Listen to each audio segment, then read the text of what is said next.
G'day guys and gals. So, Ursus Tundra Mines up first. Welcome back to Contingency Contracts. I'm sure you're all as chuffed for this. Alright. Daily contract, heavy bombardment 3. Rounding out our 8. We've got these ones. Environmental access control, objective assault, training 2, and environment fortify 2. Fortify 2 is going to help us keep our roadblocks in place, even though our operators are going to be attacking them. Rounding out our operators, courier and scavenger.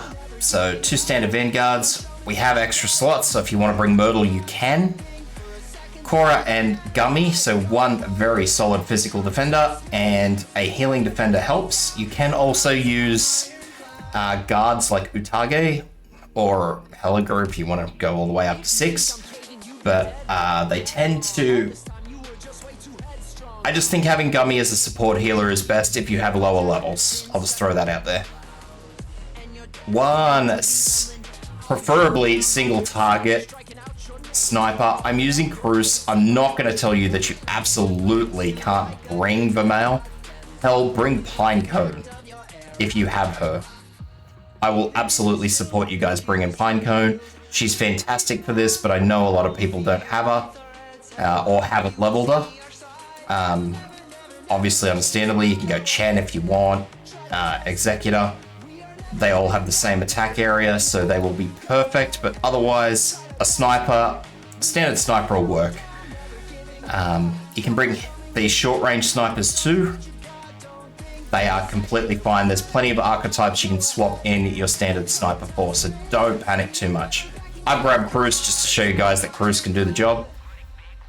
We've got Catapult in here. Catapult is sort of going to be a reserve damage that I'll be placing in a lot later.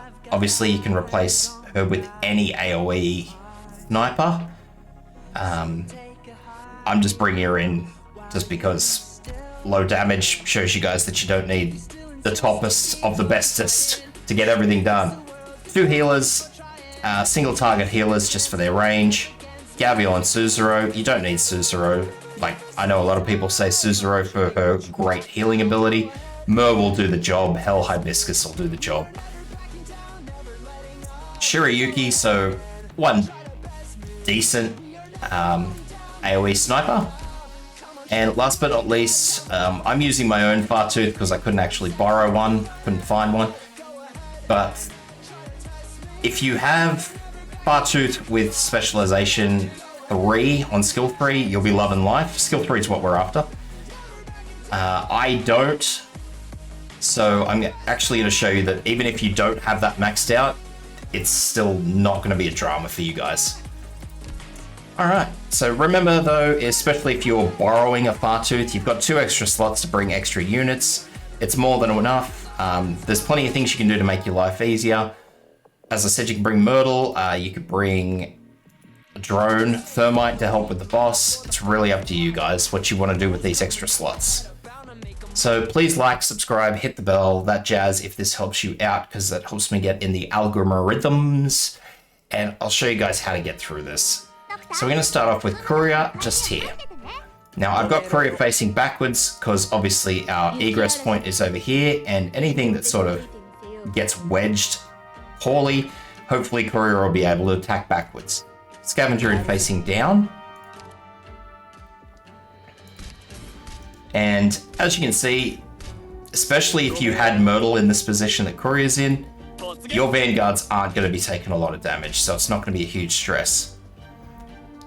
Fartooth here, as far back as she can get. I say that because even if you put Fartooth forward 1 tile where this drone is in the attack range, Fartooth will still default to attacking static roadblocks.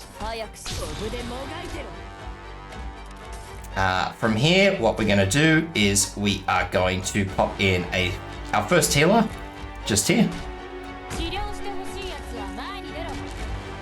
And save up our deployment points. So this enemy here, once you've got 3, no matter what you do, Fartooth is going to always attack 1 or another enemy out of here. I did try and leave it, but it didn't actually do anything, so don't panic too much.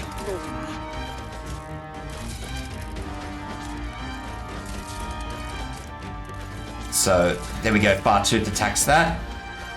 And that's basically what happens. So now what we're going to do, hopefully, if everything has gone to Keikaku, these guys are going to get through without losing enough health to die. We're going to deploy our healing defender here. Our second healer in here.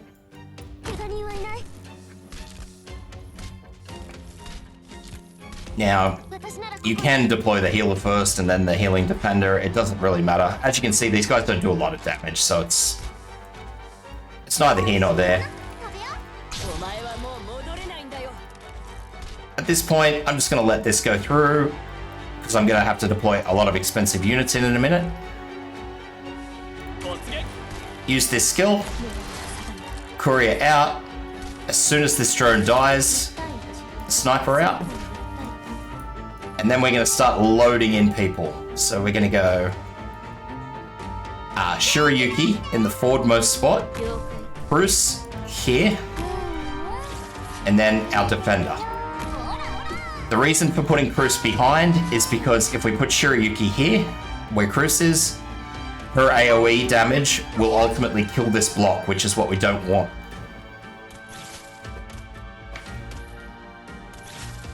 So I'll fast forward this. Again, no damage on these Ursa civilians, means that they'll get through without any drama.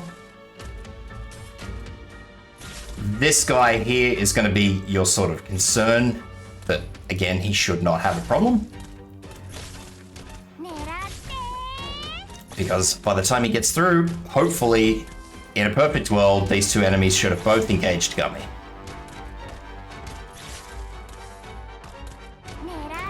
So I'll keep fast forwarding this so you guys can see what's going on. So, Courier. And then we're going to place Fartooth here.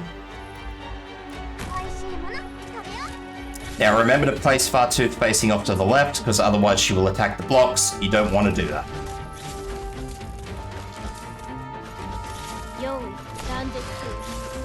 Shirayuki skill here, just because you'll have our first little sort of cluster of enemies, and if you don't have high-level operators, these guys with the pole arms may take a little while to go down. Okay. As soon as that enemy's down, Courier out, Scavenger in. And as soon as you've deployed Scavenger, now remember this is the second pair. Gummy can come out.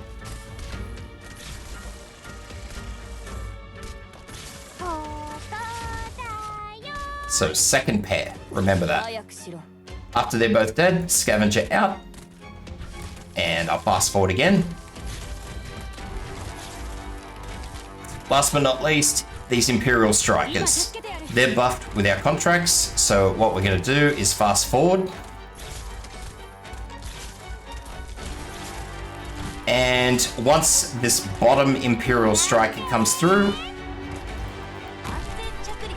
we are going to pop in Catapult, who will attack it. Now, you don't have to wait as long if you're using anyone other than Catapult, because obviously they'll have that bottom tile of extra range, but Catapult, you have to wait.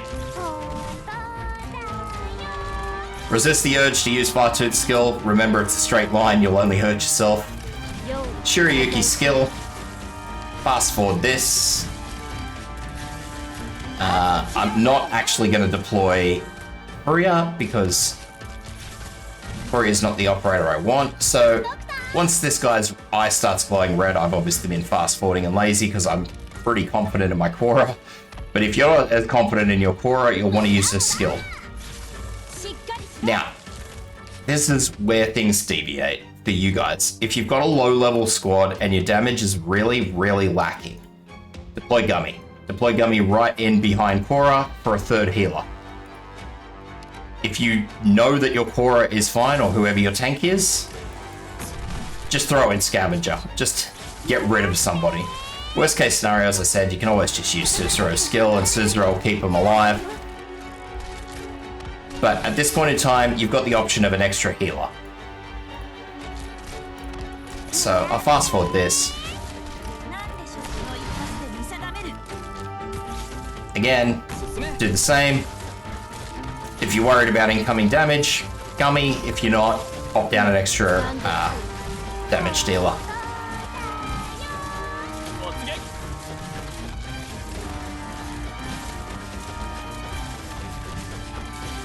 And there we go, nice and simple. So I hope that helps out, guys. I've given you a lot of different options for this one, so I hope that's all good.